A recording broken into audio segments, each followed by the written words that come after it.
안녕, 라이언 뽀로로. 오늘은 신사임당 같이 볼까? 뒷표지 먼저 보자. 신사임당은 부모를 정성껏 돌보고 지혜로 남편을 돕고 아이들을 바르게 키웠어요. 또한 고운 그림과 시를 남긴 예술가였죠. 지혜롭고 재능이 넘쳤던 신사임당은 우리 결의의 어머니랍니다. 우리나라 5만 원짜리 지폐의 모델도 바로 신사임당이죠. 신사임당이 그린 그림이네요. 사임당 신씨. 저기 빨간 한복 치마를 입고 있는 아이가 신사임당의 어릴 적 모습이에요. 어린 신사임당이 그린 그림을 본 아버지가 놀라 말했죠. 아니, 이게 정말 네가 그린 그림이더냐? 이처럼 신사임당은 어릴 때부터 그림을 잘 그렸어요. 신사임당의 원래 이름은 신인선. 자기가 자신의 호를 사임당이라고 지었고요. 성에 호를 붙여 신사임당이라고 불리게 되었죠.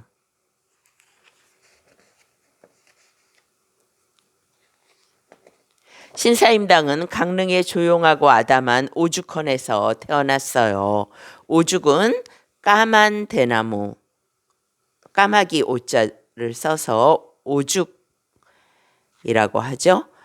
이곳에서 부지런히 그림과 글을 배운 신사임당은 지혜로운 어른으로 자랐답니다.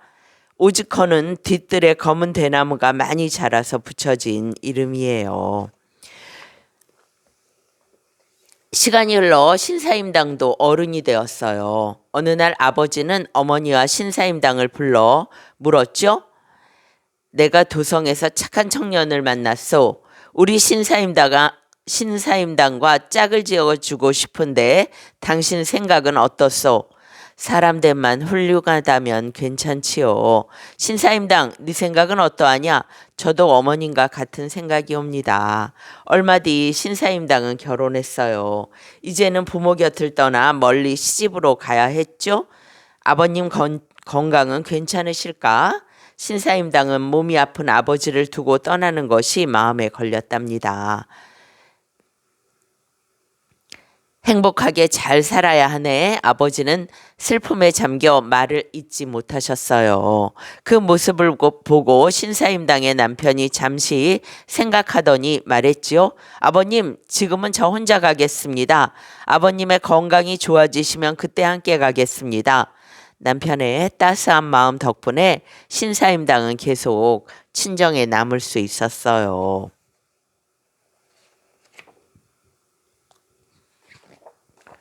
하지만 안타깝게도 아버지는 몇 달 뒤 세상을 떠났지요.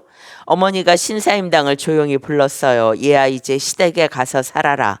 신사임당은 어머니를 홀로 두고 떠나는 것이 무척이나 아쉬웠지만 어머니 말씀을 따라 남편의 집으로 갔어요. 신사임당은 어머니가 그리울 때마다 시를 지으며 마음을 달랬답니다. 대관령을 넘으면서 늙으신 어머님을 강릉에 두고 이 몸 혼자 떠나는 마음 돌아보니 고향은 아득도 한데 흰구름 날고 사는 저문에 어머님을 그리며 머나먼 내 고향집은 첩첩산 넘어 언제나 꿈속에서 달리는 마음. 한송정 언저리에는 외로운 달 뜨고 경포대 앞에는 한 줄기 바람.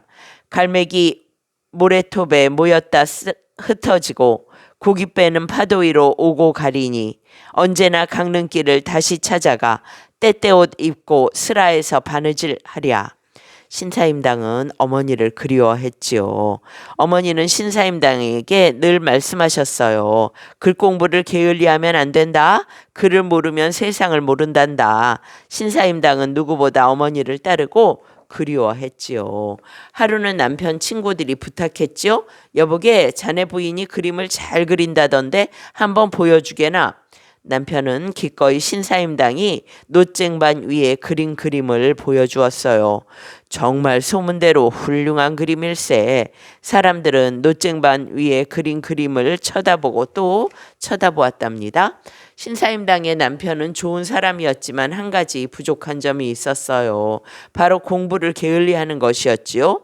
서방님의 사람됨은 훌륭하나 의지가 약해 학문이 늘지 않는 듯합니다. 앞으로 10년 동안 헤어져 지내고 서방님이 학문을 닦은 뒤에 다시 만나면 어떻겠습니까?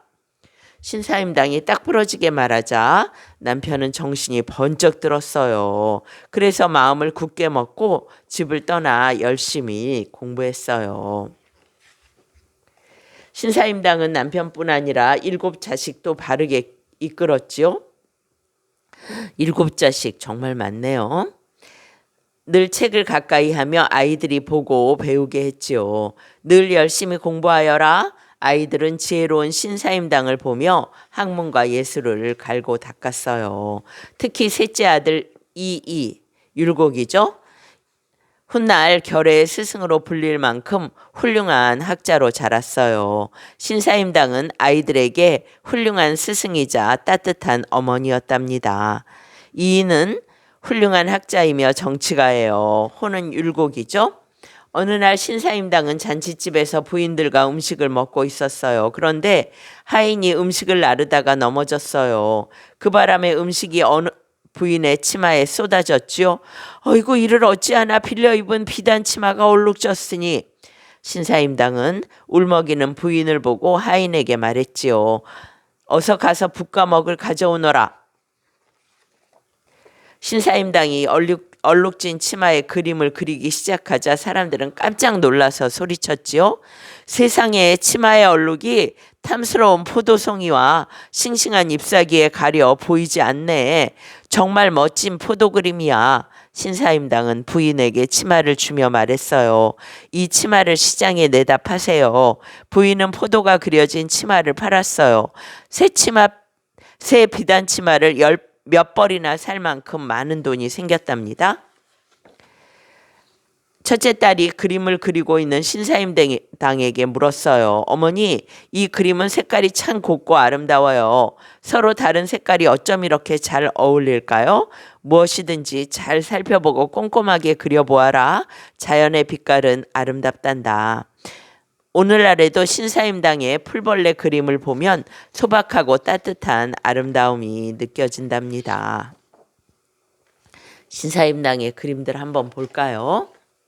수박과 들쥐, 가지와 방앗개비, 오이와 개구리, 양귀비와 도마뱀.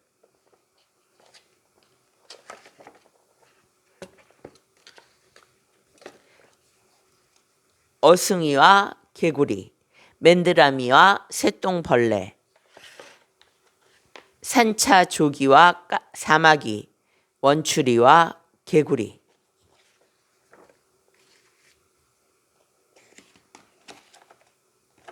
신사임당이 48세가 되는 해 여름, 남편과 두 아들은 먼 곳으로 길을 떠났어요.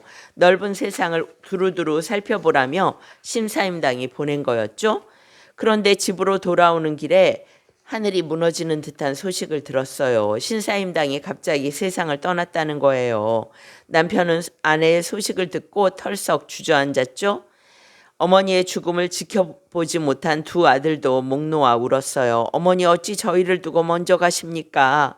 훌륭한 예술가이자 지혜로운 아내, 좋은 어머니였던 신사임당은 이렇게 조용하고 쓸쓸히 짧은 생을 마쳤답니다.